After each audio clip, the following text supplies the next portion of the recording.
Thank you.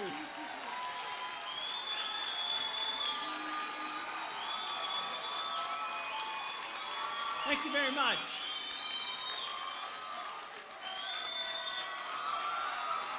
Thank you.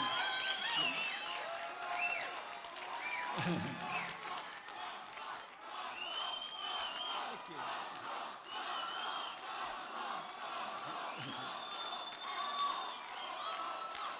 Thank you, thank you. Thank you for that very nice welcome. Sounds like a lot of friends here today. I want to introduce my wife of 55 years, Carol, sitting over here. And one of our 18 grandchildren, Linda.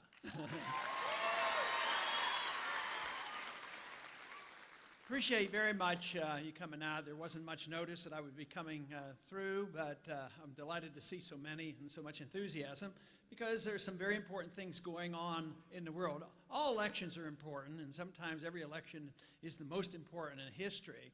Well, I don't usually say that, but I do think there are economic and political things going on right now, whether they will be solved or improved or what will happen with the election. But I do know there's a lot of big issues coming together. In the past, I used to talk a lot about, we can't spend all this money because all we do then is we pass the debt on to the next generation. And some people still say that, and there's some truth to it. But I've quit saying it and quit emphasizing it because I think we're the next generation. I think we have to face our problems. We're paying for this debt. That's why the economy's in a very weak state and why the wars keep going on and our civil liberties are being violated. So we have to address that. And it's this generation, it's our time, and that is why it's so important. But the magnificent thing to me about what's happening in the country to address these problems is not so much, matter of fact, what's happening in Washington is in many ways irrelevant because they're not doing the right things, they're doing the wrong things. But where the really great things that are happening are outside of Washington. The people are waking up and they're sick and tired of what we're getting.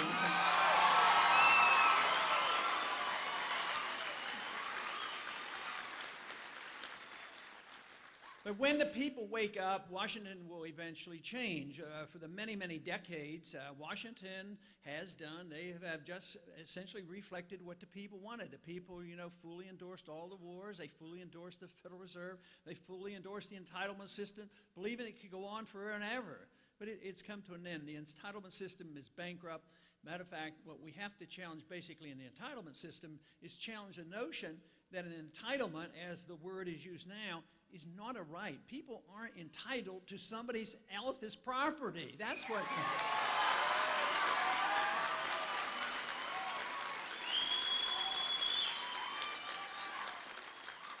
But I'll tell you what we are entitled to, and this is what we have to emphasize. The fact that our lives and our liberty come from our Creator, we are entitled to our lives and we are entitled to our liberties, and we are to be responsible for our lives. But under those circumstances, if it is our life and if it is our liberty, we ought to have the ability and the right to keep the fruits of our labor.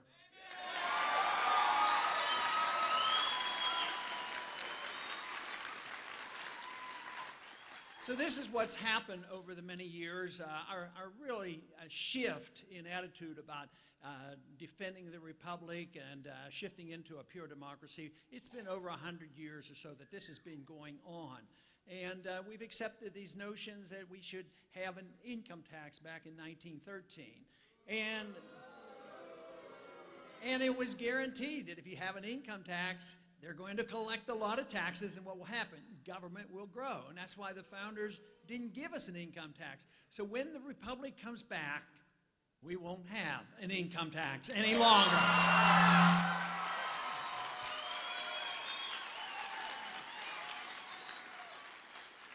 Of course, when the republic comes back and we respect our Constitution, we will have sound money. We will have a gold and silver standard as is in the Constitution. We will not have bills of credit, and we won't have a Federal Reserve System.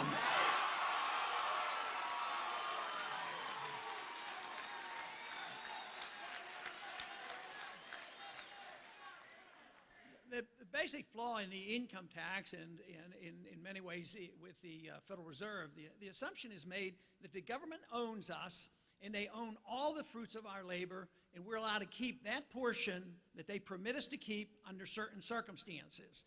And this is a bad assumption because, therefore, we give up our right to our life. We should be able to own our lives, but we have to be responsible with that life. We have to assume responsibility. If we mess up, we're supposed to assume those responsibilities. If we do well, we ought to be rewarded. That's what freedom is all about, and I think we've lost that, and that has to be renewed if we expect to once again have a society that is based on peace and prosperity.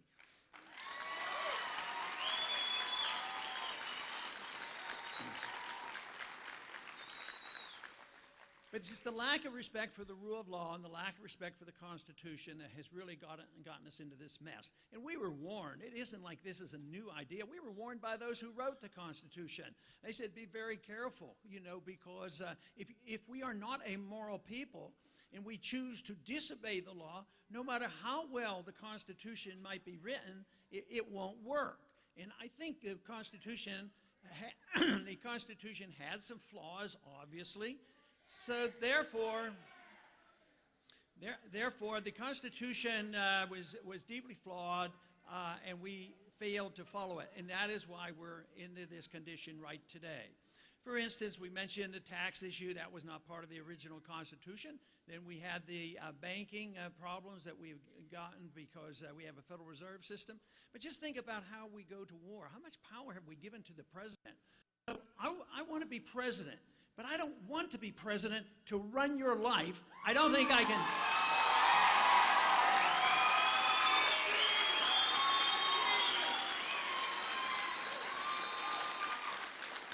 I don't want to be president because I think I know how to run the economy. Only the people know how to run the economy, and they're the ones who know how to spend their money.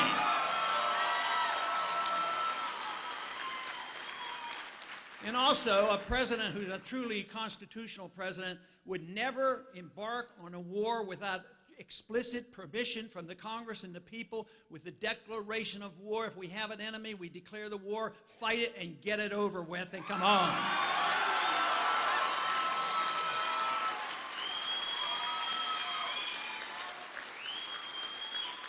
But sadly, our presidents in recent decades have gone to war. Matter of fact, essentially since World War II. They have gone to war on their own.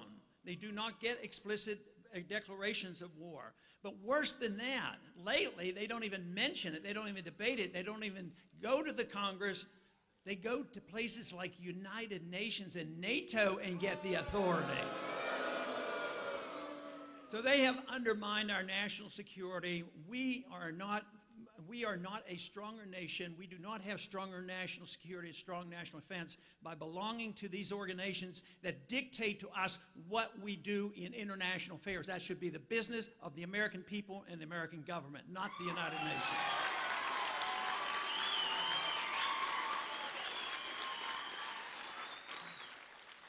But we have now gotten ourselves involved in maintaining an empire. Some people resent the fact that we will call it an empire. But what is it if we're in 138 countries with military bases? What is it when we have, the number of bases are growing so rapidly we can't keep up with it. I used to say 700, 800, then it was 800 to 900. Some people now list that we have military facilities in maybe 1,000 places in the world. And, of course, the hottest spot in the world today is the Middle East. And the other day, some of you may have seen this on the internet, they had a map of Iran. Iran, is supposed to attack us pretty soon if we're not careful. Well, they had a map of Iran, and we had 48 bases surrounding Iran, and then they say that we better be ready. That is exactly what they said to us when they wanted us to go into Iraq. There were no threats by Iraq. They ginned that up, and then they said we did illegally.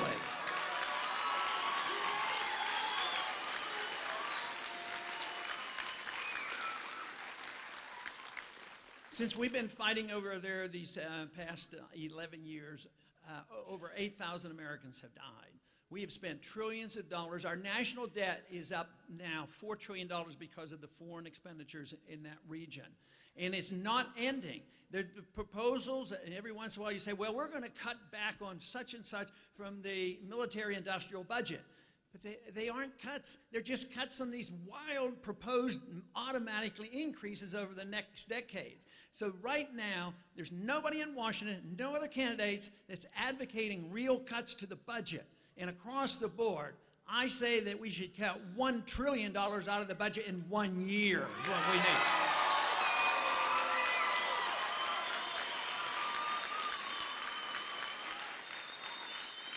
For those who say, well, wouldn't that weaken the economy? If the government's not spending that money, wouldn't that weaken the economy? No, it does exactly the opposite. When government takes money from the people, and then that means the people don't have it to spend, then they spend it, and they usually do harm with the money. How often do they do things very productive? They take productive resources, put them in the government. Then they might write regulations and have bureaucrats come in and take over education, take over medicine, and do all these inefficient things. So it actually is a strong negative when they do that. Now, if you can return $1 trillion to the people and let the people make the decision, then we could have economic growth.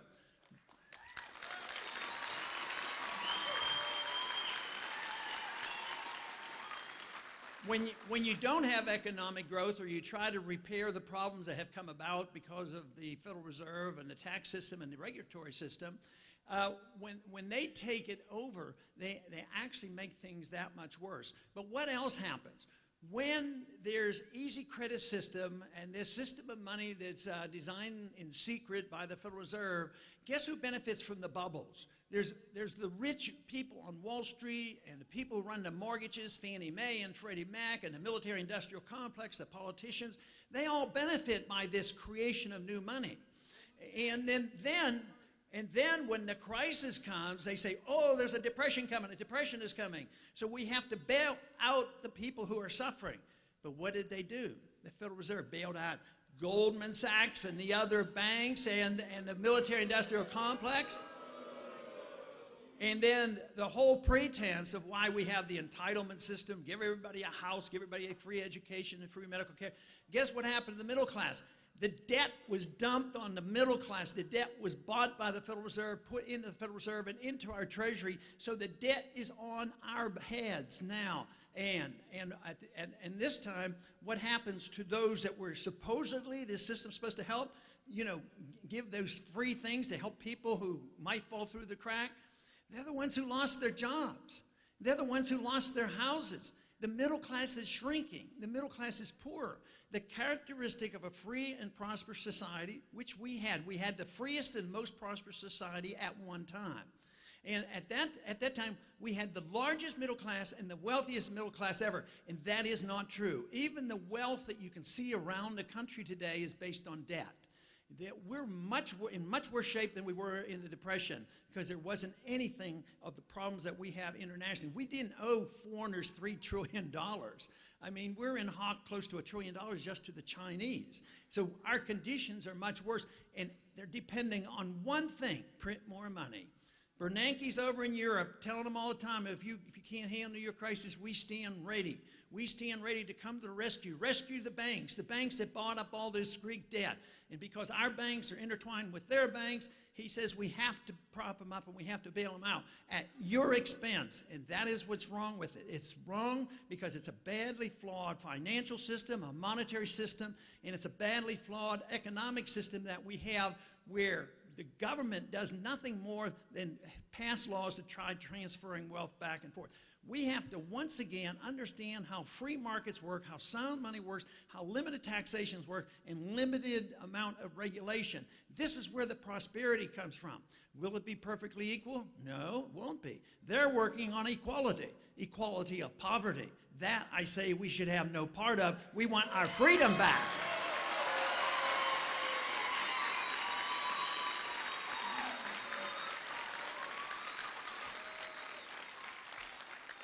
Somewhere along the way, we lost the notion that only Congress was supposed to write the laws. Who writes the laws today? Supreme Court gets involved. The courts get involved. They make rulings. Do they just rule constitutional or not. Though they get in the business of writing laws in their declarations. It is only Congress that is supposed to write laws. What about what's happening today? The executive branch writes regulations. Regulations are law. Nobody can even read them. They're so complicated. No one person understands even the tax code. And yet they continue to do this. It's written by the executive branch of government, and technically they're not constitutional. What have we allowed our presidents to do? Oh, if they have a bill they want to sign into law, they say, well, some of it I don't like, so I'm going to have a signing statement. I'm going to sign, I don't like this part, I'm not going to follow that part. Signing statements aren't part of the Constitution. What about executive orders? Some executive orders technically could be constitutional, very rarely when it's related to the military or operating a war. But for them to write executive orders to get around the Congress, like this current president has done recently, he says, well, Congress won't pass these environmental laws, I want to do it on my own. He writes his own laws. That is not proper under our Constitution. Only the Congress should write the laws.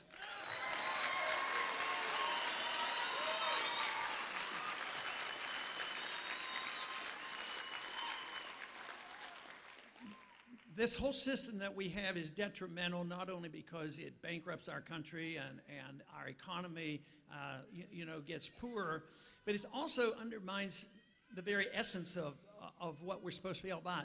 It undermines the principles of liberty. The Constitution was written, and the purpose of government, from my viewpoint, should be to protect liberty. That is what the government should be doing.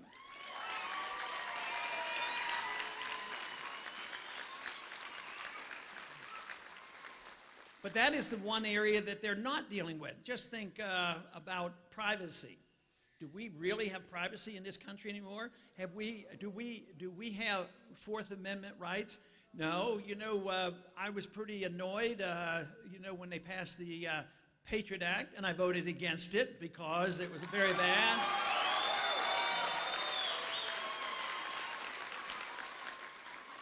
But when I talked to another member of Congress why I was voting for it, I said, you didn't even have time to read it. It's only been on the floor for an hour. He said, well, I know. I said, there's going to be some bad things in there. He says, oh, yeah, I know. I said, well, why are you voting for it? He says, well, under these emergency conditions, how can I vote against the Patriot Act? And he says, how would I explain this if I had to go back to my district? I said, well, that's your job. Go back home and explain your vote to your district.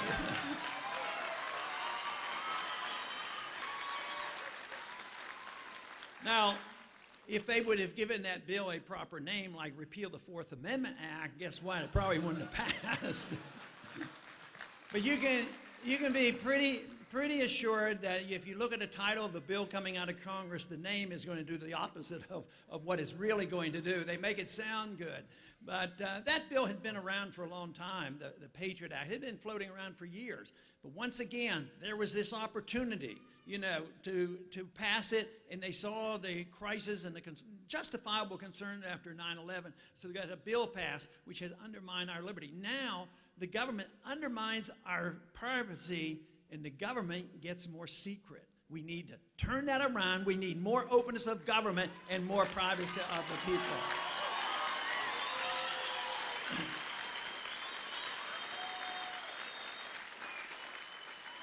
But 9/11 was actually used for the excuse to go into Iraq. Iraq had nothing to do with 9/11. There was no Al-Qaeda there. And they had made plans for years and years to go in there and have regime change. Matter of fact, the first speech I gave on the House floor about opposing the coming war in Iraq was in 1998, because that is when the policy was explicitly changed. And it took them a few years to get the environment and, the opportunity. There were meetings shortly after 9/11 saying, this is an opportunity to do what we've been wanting to do. So what did they do? They forgot about bin Laden for 10 years. And they went off and started these wars of occupation, spending trillions of dollars and loss of life. This is the problem. The money's a big deal, and the economy is a big deal. But just think of the families who lost people over there in a war. It was not declared. It was not a constitutional war. And we're all supposed to say, well, this is a wonderful, wonderful thing. But 8,500 when you contractors died. There are 44,000 who've come back with severe injuries, many with amputations, and hundreds of thousands begging for help from the Veterans Administration with post-traumatic stress syndrome and brain injuries. And the cost is too high. It makes no sense whatsoever. It undermines our defense and it destroys our economy. This is why we need, as a people, to stand up and say, no more of these wars. Only constitutional wars should be fought.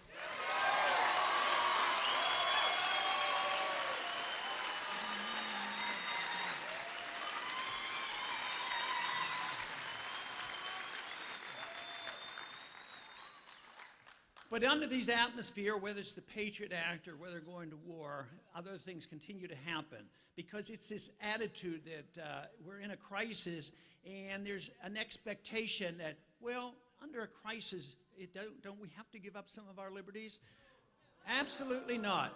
Matter of fact, that is a fallacy. We should never, ever consider sacrificing liberty for more security because you lose both.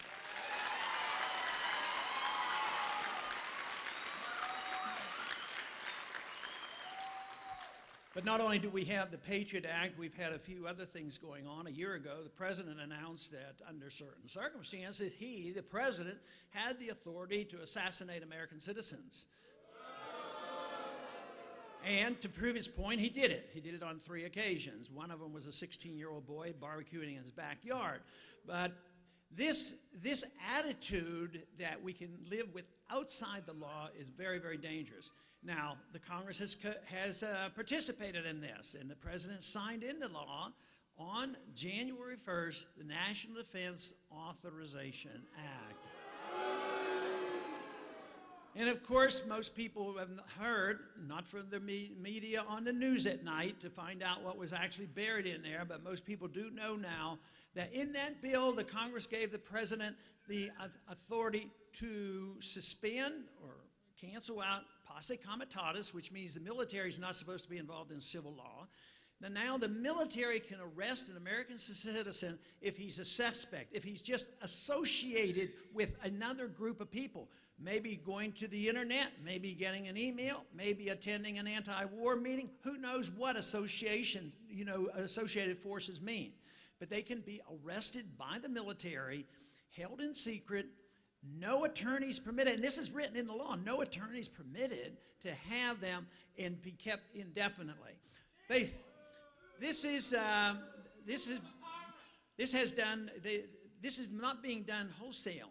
But if we want to stop it, we better stop it now, not when they do it in a wholesale manner.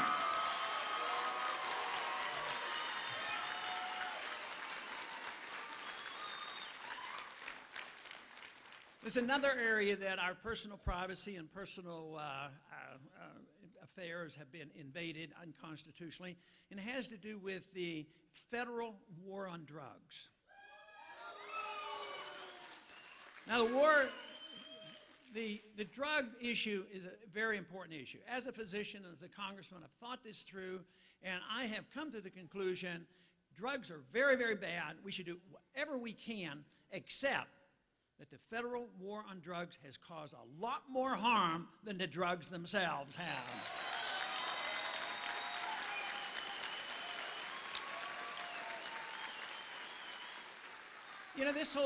This whole notion about regulating everything that we put into our mouths or into our body doesn't make any sense, because in a free society, we have generally recognized that we can deal with our hereafter and our eternity and what we do with our religious values. We can practice whatever religion we want, and some days there are some who would like to cancel that out, but at least we have that, and we allow it, and we allow people to ignore it if they don't want to. And basically, intellectually, these are important issues. A person's hereafter, and intellectually, ideas have consequences, but we don't ban books. We don't ban the study of socialism and communism in our university. It's there because we have to defeat them with a better idea.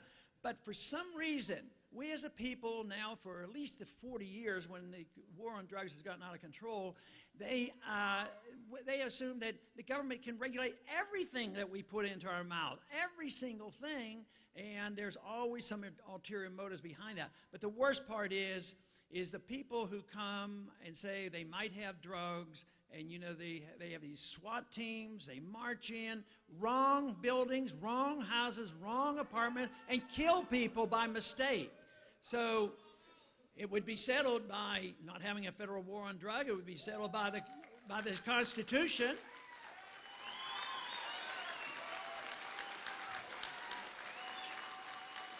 How about this whole idea that nobody comes barging into our house unless they have a search warrant? That would be a pretty old-fashioned idea.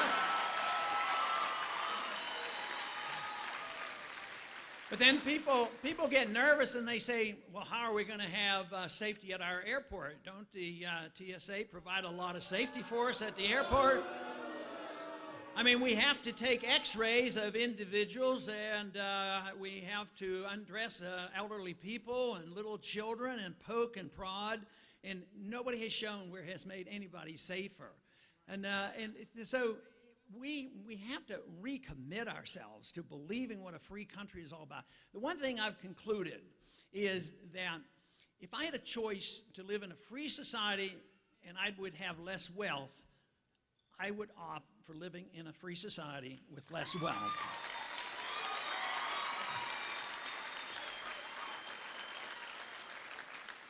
But the wonderful thing about a free society is you always have more wealth and more people benefit by the wealth. That's what's so wonderful about it.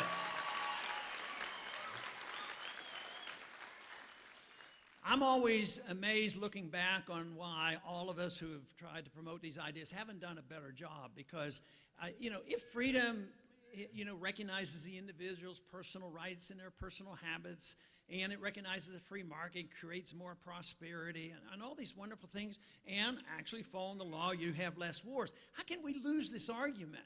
But we did get awfully careless. I think what happened was we as a society became so wealthy and so prosperous from these freedoms that we thought only about the material things in life. And then we started using the government to redistribute this wealth, so the lobbyists became more powerful than the defenders of liberty. We need to reverse that. We need more defenders of liberty and less lobbyists in Washington.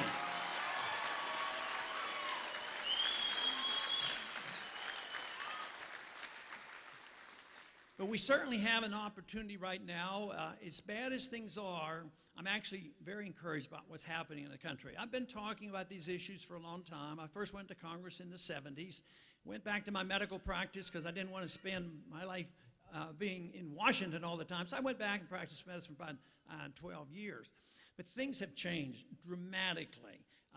The openness to these viewpoints now is just phenomenal compared to even 5 years ago. Something...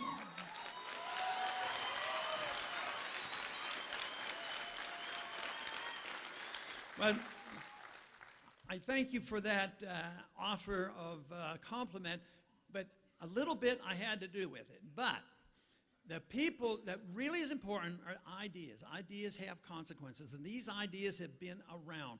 There has been a remnant in society. There's always a remnant in society that clings to the truth of things, whether they're economic or religious truth. So we have always had a remnant, but they have been very, very quiet because they've been so outnumbered and there was still so much prosperity. Because it's recognized now that we're in bigger trouble, that remnant is once again coming alive. And I think about in my lifetime of an example of the true remnant was how Solzhenitsyn survived under the Soviets. He was born when the Soviet Revolution occurred. And yet by the time that the Soviet system came apart, we found out about Solzhenitsyn, even though he had been in prison, he spoke fluent English, read all the classics, was a religious person, in spite of the total tyranny of the Soviet system. So there is always that remnant, and that remnant has been here, and as the Bible says, you don't know who they are, where they are, and you don't know how many. All I know, there's been plenty, and I'm delighted to meet them, but we have something that's complementing the remnant right now, and that is the youth movement. The young people.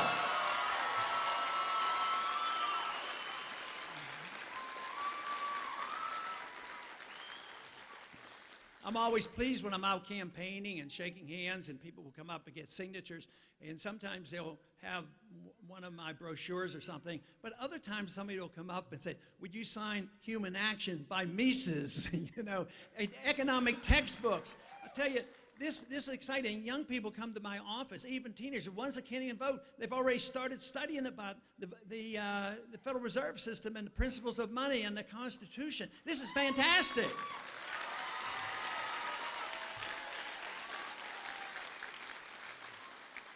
And of course, the message doesn't get spread by the ordinary network, not the ordinary network of the media, ordinary politicians, ordinary universities. It doesn't get there. It goes by either word of mouth or today through the internet.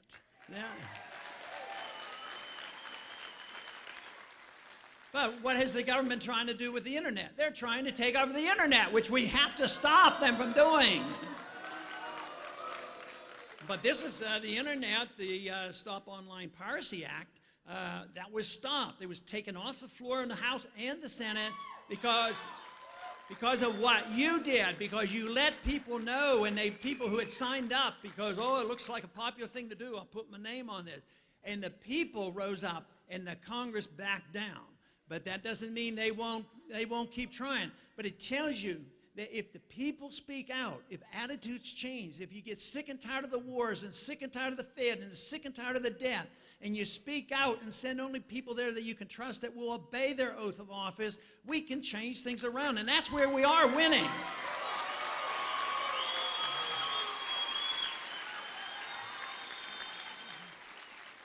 You know, to live in a free society, it is not really complicated. There are always problems in society, and we always want to have changes. And it's when government uses force to bring about the changes, whether economic or social. There's always social problems and personal behavior problems. But if people aren't hurting or killing or stealing from each other, if it's just personal habits, those habits are up to the individual or maybe parents, but assuming that the government is going to come in and mold our behavior and mold and control the economy, that's when we get into trouble, because for the government to do that, they have to use force to do it. And I believe that if you want to change society, if you want to change individual behavior, if you want to change the economy, or if you want to change the behavior of people in foreign countries who have less than perfect governments like we do, you can't do it with force. You can't do it with threats. You can't do it with intimidations. You can't do it with weapons. And you can't do it with invasions.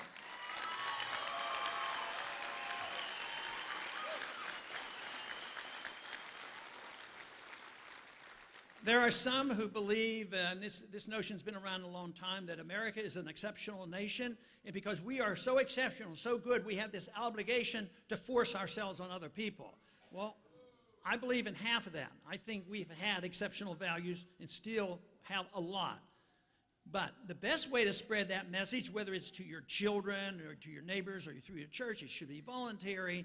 But if we want to change the world for the better, the best thing we could do is set a good example. Why don't we have a...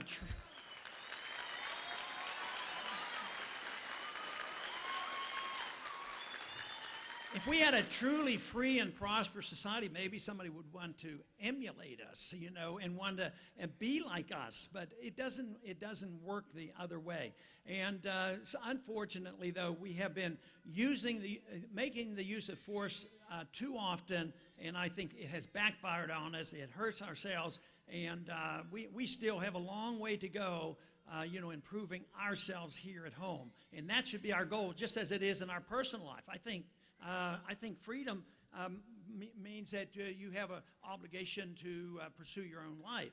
And for me, it's to seek virtue and excellence. What else should we be doing if we don't want to improve ourselves individually?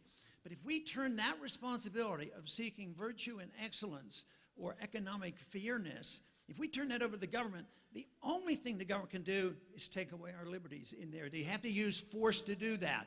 So we once again have to have the understanding. It means we do have to understand economic policy. So we have to understand why sound money is important and why, you know, the entitlement system. The entitlement system was set up to help poor people. Everybody wants to make sure there are fewer poor. But I tell you what, if you're a true humanitarian, you want to help poor people, you want to fight for more freedom, not more government. They don't take care of the poor people.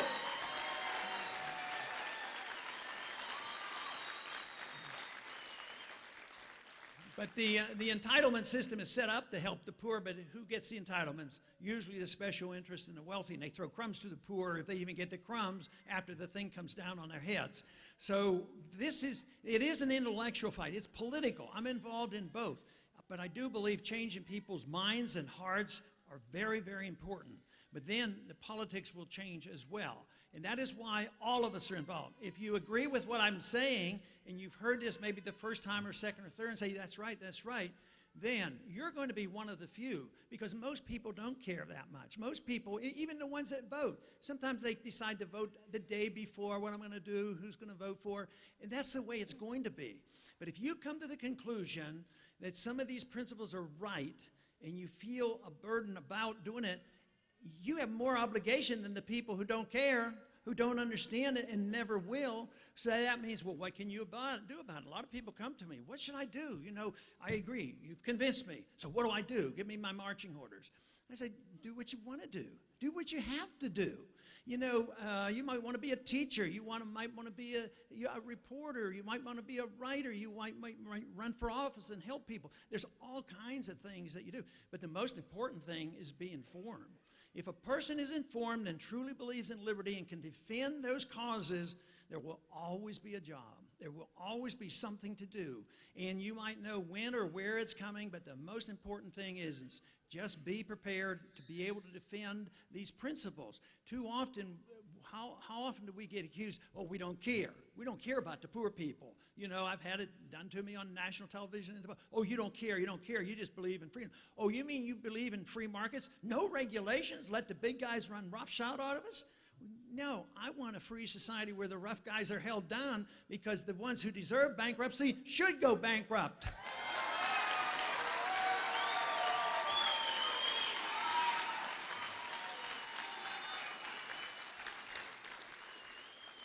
In closing, I want to just talk a minute or two about why I think freedom is so wonderful. Because the basic concept of freedom recognizes individual liberty and individual rights. But the magnificent thing is, not only does it produce prosperity, but I believe it brings people together. Because everybody want to use their freedom in a different way. And if you agree just not to abuse the rights of others, a lot of people like their own rights, but they want to abuse other people's rights. You have to reject telling other people what they have to do with their life. You know, and if you can do that, it brings people together. So you should have great diversity. And we have great diversity in our campaign. People come together, but for different reasons. They might, you know, want it for one reason, somebody else for another reason. But the principle of liberty is what brings us together. So the lifestyle doesn't bring us together. Matter of fact, I don't even like hyphenated rights or groups. I don't think anybody has a right because of sex or sexual orientation or race. I don't like that. You have your rights and they should be equal, and everybody should have them and know they're abused because you're an individual.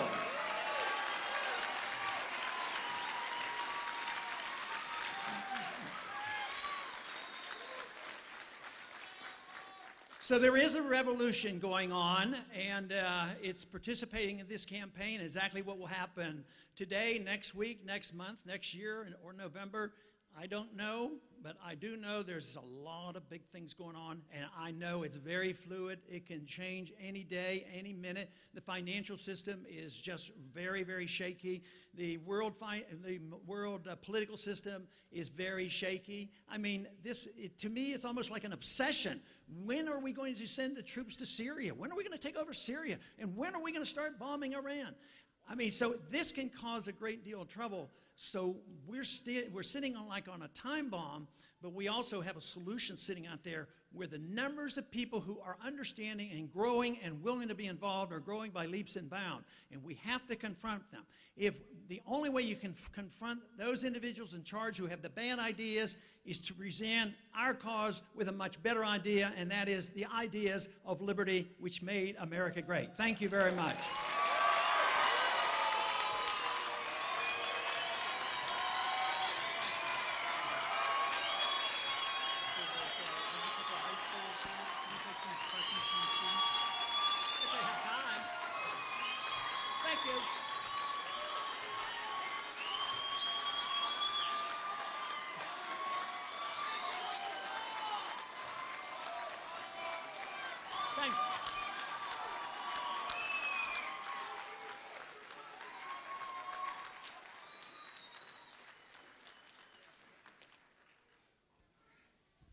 I've heard we have a couple high schools here, and we wanted to thank the high school that's hosting us right now and open it up for some student questions. So if you're a high school student from one of the local high schools, just raise your hand and I'll bring the mic down to you. You can ask, we have time for just a few questions.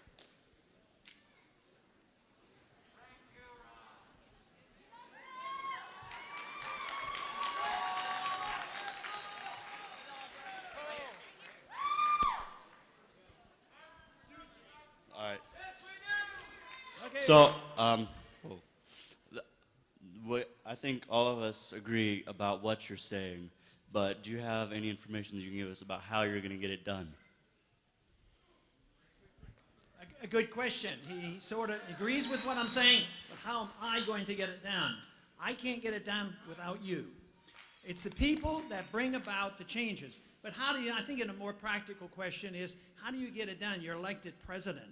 And how do you get to Congress to do these things, and how do you accomplish it? A president has a lot of authority, the illegal authority going into wars. The president has the legal authority to get out of the wars. I can bring the troops home right away.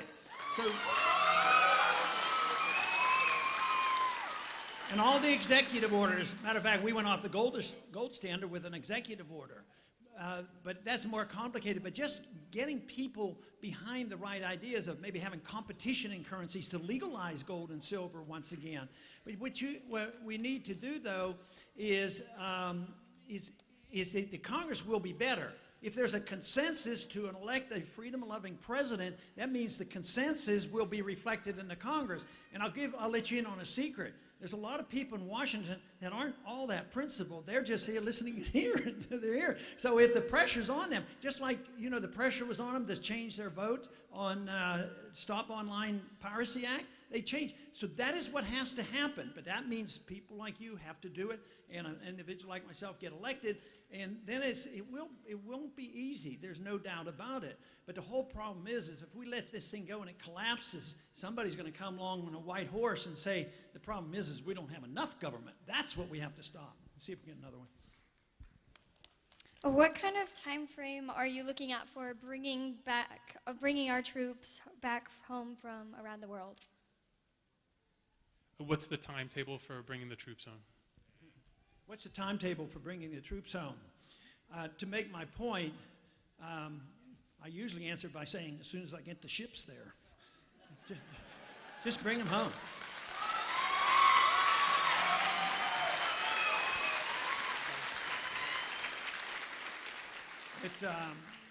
It makes no sense if it's going badly and we shouldn't have been there. Some people say we should stay to save face because it's an embarrassment. Well, how many more men and women have to die to save face because they went in there wrongly? We don't need any more.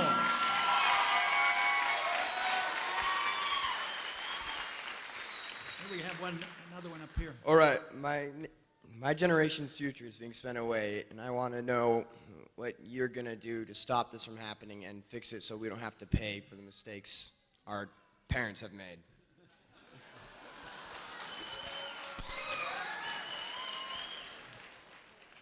Well, we have to stop the bleeding, the economic bleeding, this spending. And that's why, in order to do that and minimize the burden, that is the reason, so far, I'm the only one that offered any cuts, $1 trillion cut. That's to make sure that you don't have to keep adding more and more payment. Another thing that I have advised, even with all my cuts, I did not, in that proposal, even though we do need reforms on the Social Security and Medicare, even that $1 trillion cut, I don't cut Medicare or Medicaid. But I also offer in that, if you're under 25 and you're going out in the workforce and you want to take care of yourself and stay out of Social Security, I'd let you get out. I'd let you opt out. All right, we have time for one more question. One more question. Okay, on your plan to restore America under cutting government waste, it states makes a 10% reduction in the federal workforce. So there's a couple points I would like clarified. First, how would cutting American jobs help our economy? Second, how is American jobs considered a government waste? And finally, what part of the federal workforce would be cut? Well, most of the cuts that I propose are through attrition, as just not rehires. So it's not like overnight. But one part of history that you might review so you're not frightened about cuts, like let's say I could or propose that the people would accept cutting 1 million jobs or something like this. But go to World War II and look at what happened after World War II. And there were 10 million military people came home. And people worried about what you're talking about. And they said, oh, the depression will come back. The depression will come back. We have to have work programs. We have to take care of everybody. And lo and behold, 10 million people came back. And they reduced spending by 60%. And they reduced taxes by 30%. And we finally got out of the depression because the people started spending the money. So there's a big difference. There's big difference if you pay in a salary of $100,000 to somebody to be a bureaucrat to come down here and tell you how you can use your land and get permit and obstruct. That's a negative. You give $100,000 to an individual producing goods and services, that's productive. So it's a $200,000 difference. One's productive, one's destructive. Thank you very much.